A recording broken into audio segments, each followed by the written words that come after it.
आइए जानते हैं माता पार्वती से काली रूप के पीछे की कथा।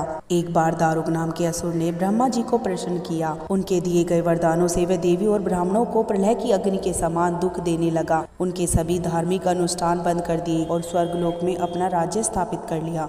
सभी देवता ब्राह्मण और विष्णु के धाम पहुँचे। ब्रह्मा जी ने बताया कि यह दुष्ट केवल स्त्री द्वारा ही मारा जाएगा। तब ब्रह्मा विष्णु सहित सभी देवी स्त्री रूप धर दुष्ट दारुक से लड़ने लगे, परंतु वह दैत्य इतना अत्यंत बलशाली था, उसने उन सभी को परास्त कर भगा दिया। ब्रह्मा विष्णु समेत सभी देव भगवान शिव के धाम कैलाश पर्वत पहुँचे तथा उन्हें दैत्य दारुक के विषय में बताया।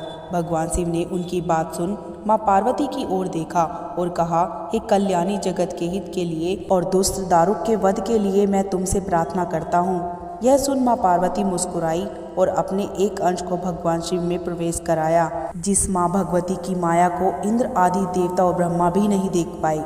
उन्होंने देवी को शिव के पास बैठा देखा। माँ भगवती का यह अंश भगवान शिव के शरीर में प्रवेश कर उनके कंठ में स्थित विष से अपना आकार धारण करने लगा। विष के प्रभाव से वह काले वर्ण में परिवर्तित हुआ। भगवान शिव ने उस अंश को अपने भीतर महसूस कर अपना तीसरा नेत्र खोला। उनके नेत्र द्वारा भयंकर विकाल रूपी काले वर्ण वाली माँ काली उत्पन्न हुई। माँ काली के ललाट में तीसरा नेत्र और चंद्र रेखा थी।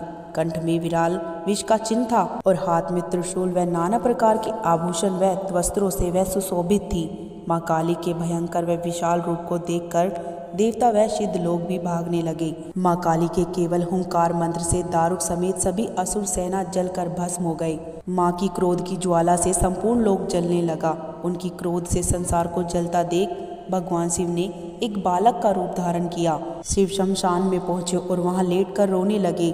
जब माँ काली ने शिव रूपी उस बालक को देखा तो वह उनके उस रूप को देखकर मोहित हो गई। वात्सल्य भाव से उन्होंने शिव को अपने हृदय से लगा लिया तथा अपने स्तनों से उन्हें दूध पिलाने लगी। भगवान शिव ने दूध के साथ ही उनके क्रोध को भी पान कर लिया। उनके उस क्रोध से 8 मूर्ति हुई जो क्षेत्रपाल कहलाई। शिवाजी द्वारा माँ काली का क्रोध पी जाने के कारण वह मूर्छित हो गई। देवी को होश में लाने के लिए शिवजी ने तांडव किया। होश में आने पर माँ काली ने जब शिवजी को नृत्य करते देखा तो वह भी नाचने लगी, जिस कारण उन्हें योगिनी भी कहा गया। काली के रूप में माता का किसी भी प्रकार से अपमान करना अर्थात खुद के जीवन को संकट में डालने के समान है। महादैत्यों का वध करने के लिए माता ने यह रूप धरा था। सिद्धि प्राप्त करने के लिए माता की वीर भाव से पूजा की जाती है।